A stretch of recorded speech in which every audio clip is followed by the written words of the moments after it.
It was supposed to be the happiest day of Tickle's life, but of course, nothing goes down smooth when you're a moonshiner, especially not when your name is Tickle Morning, before his long-anticipated wedding. Stephen Ray Tickle was a wreck.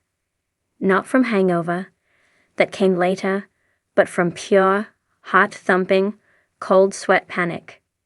The same Tickle who could haul illegal copper stills up the side of a mountain in the dead of night, dodge revenuers, and cook a batch of white lightning with a blindfold on, was now pacing around his cabin in Carroll County like a squirrel on espresso. "This is bad, man." "Real bad," he muttered, yanking open a drawer, then slamming it shut. "I can't find my lucky overalls." Tickle's best man, Jim Tom, sat on a beat-up recliner sipping sweet tea spiked with apple pie shine. He raised an eyebrow. "Boy, you getting hitched, not going to a hog wrestling competition. Who cares about your overalls?" "They're lucky?" Jim Tom. "I was wearing 'em when we first met at the county fair. Had a deep-fried Twinkie in one hand and a blue ribbon for best-tasting shine in the other." She said I looked adorably dangerous. "I need that mojo." Man, Jim Tom leaned back with a knowing grin. "Well, maybe she's the lucky one." But Tickle wasn't in the mood for folksy wisdom. He was in full-on spiral mode. He picked up his phone, stared at it, and put it down again. Then he picked it up and finally made the call he was dreading. "Hey, Tim," he said when his longtime partner answered. "I need a favor." By noon, Tickle, Tim, and Jim Tom were out at the still site deep in the woods. Mark and Digger showed up shortly after, already guessing what was happening. "You gotta be kidding me," Digger said, arms crossed. "You drag us all the way out here 'cause you're too nervous to get married sober." "Not exactly," Tickle said, fidgeting. "I just need a little celebration. Call it pre-gammon." Tim shook his head. "Tickle, this ain't just a hootenanny. This is your wedding. You sure about drinking today?" Tickle looked down at his mud-streaked boots. "I'm not saying I want to get blackout or nothing. Just calm the nerves. When Mark grinned and pulled a mason jar from a cooler. "Well, I brought something special. Experimental peach habanero blend. Guaranteed to either mellow you out or light your face on fire." Tickle grabbed it like a man dying of thirst and took a long pull. "That's what I'm talking about," he coughed, wiping his mouth.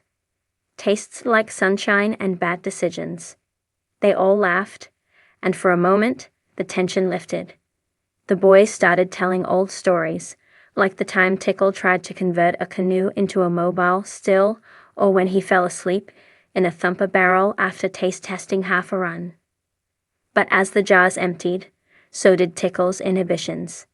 "Y'all don't get it," he slurred as the sun began to dip below the trees. "She's too good for me. She's got a job, man. Benefits. She reads books that ain't about whiskey. And she still wants to marry me." Jim Tom threw an arm around him. "She knows exactly who you are, Tickle. That's why she loves you. She ain't looking for some Wall Street stiff." "Yeah," Tim added. "You're the realest guy we know." That's when things started to go sideways. Dusk. Tickle was gone, vanished into the woods in a fit of drunken inspiration. "I need to go commune with the spirits," he declared, stripping down to a tank top and cargo shorts. "Find my inner peace." "You mean pass out in a deer stand again?" Digger yelled. He was already gone, stumbling into the underbrush, clutching the last jar of peach habanero shine like a religious relic. The crew sighed in unison. This wasn't their first Tickle emergency, and it wouldn't be their last. They split up and started searching the woods with flashlights and shouted threats of hangovers and missed vows. After an hour, they found him. Tickle had climbed into an old, rusted-out truck bed parked under a massive oak tree. He was lying on his back, staring at the stars and singing what might have been a very off-key version of Friends in Low Places. Jim Tom climbed up and plopped down beside him.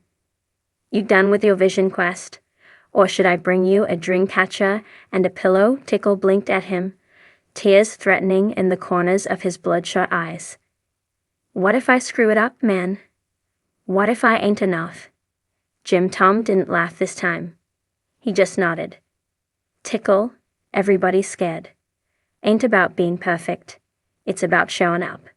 You show up for her tomorrow, heart and all, and that's more than most folks ever do." There was a long pause. Tickle sat up slowly and gave a sloppy salute. "You're a wise old moonshiner, Jim Tom." The next morning came fast. Too fast. Tickle woke up on the floor of Tim's living room with a hangover that felt like a freight train running over his soul. He groaned and sat up, hair sticking out in 10 directions, mouth tasting like regret and peaches. "Why's the sun so loud?" he croaked. "I didn't get left in the woods." "You're lucky," Diva muttered, handing him a mug of black coffee strong enough to melt the enamel off your teeth. "Now go shower. You smell like a goat with a drinking problem." By some miracle, and the furious efforts of his groomsmen, Tickle made it to the church on time. Barely. He wore a vintage 3-piece suit, not overalls, but he'd sewn a tiny piece of his lucky pair into the lining like a secret charm, and his beard had been combed into something bordering on respectability. As he stood at the altar, heart pounding, sweat beading at his temples, he saw her. She walked down the aisle with a smile that knocked the breath clean out of him. And in that moment, everything else melted away. The nerves, the hangover, the misadventures of the night before when the officiant asked, "Do you take this woman?" Tickle didn't hesitate. "I do," he said loud and proud. Later, at the reception, he clinked his glass and stood for a "Speak, I ain't good with words," he began. "But I know good whiskey and good people. And this woman right here, she's better than both. I love you more than I love a perfect batch of shine, and that's saying something." The crowd laughed and cheered. His bride wiped a tear from her eye. That night, under fairy lights strung through the trees, surrounded by mason jars of homemade cocktails and the whole extended Moonshiners family, Tickle danced barefoot in the grass, blissfully hammered. But this time on love. The Appalachian Mountains echoed with laughter, the smell of wood smoke, and the unmistakable twang of banjo strings. Spring had settled into the hollers and ridgelines, and with it came the biggest event Carroll County had seen in years. Tickle was getting hitched. Yes, Stephen Ray Tickle, moonshiner, mischief maker, and the Appalachian wild man himself, was finally trading his overalls for a suit and tie. Well, maybe. Nothing was certain with Tickle, except that things would get messy. The wedding was set for Saturday. But on Friday morning, the wheels of chaos were already wobbling. The calm before the stowman. "I ain't built for this," Tickle muttered, pacing the creaky floorboards of his cabin. He was holding a wedding invitation like it was a court summons. "There's flowers, seating charts, Catherine. I just wanted to marry the gal, not plan the damn Kentucky Derby." He scratched his beard and looked at himself in the mirror. His flannel shirt was half-buttoned, and a sock hung from his shoulder like a parrot. "She's too good for me," he whispered. "What if I screw it up?" His longtime partner in shine, Tim Smith, walked through the front door with a 6-pack of grape Nehi and a mason jar under his arm. "Tickle, relax," Tim said, cracking open a soda. "You've made it through still explosions, federal raids, and one time you got bit by a raccoon trying to rescue a batch of sour mash. You can survive saying I do." Tickle sighed. "I know. But a wedding's forever. So's jail. And I'm real bad at commitment to either." Tim chuckled. "Well, maybe we ought to have a little bachelor party. Nothing big. Just the boys, some jars, and maybe a fire. Tickle brightened a little. Can we blow something up? Let's start with blowing off steam. Welcome to the redneck rehearsal before 4 p.m. The gang had assembled. Mark and Digger, Jim Tom, and even Josh Owens showed up with trucks full of camp chairs, coolers, and enough moonshine to pickle a bear. They gathered at an old still site deep in the woods. A fire roared in a burn barrel, and Mark passed around jars of a special bachelor batch they cooked up just for the occasion. Apple cinnamon with a hint of jalapeno. Toe the groom. Digger hollered, holding up a jar. Toe the poor girl marrying him. Jim Tom added. Tickle took a swig, grimaced, and sighed. You'll ever feel like? Maybe you're too wild for love. Josh grinned. Only every Tuesday. But you know what? If she loves your crazy ass, she's a keeper. Y'all are being sweet. I hate it, Tickle muttered, trying not to get misty-eyed.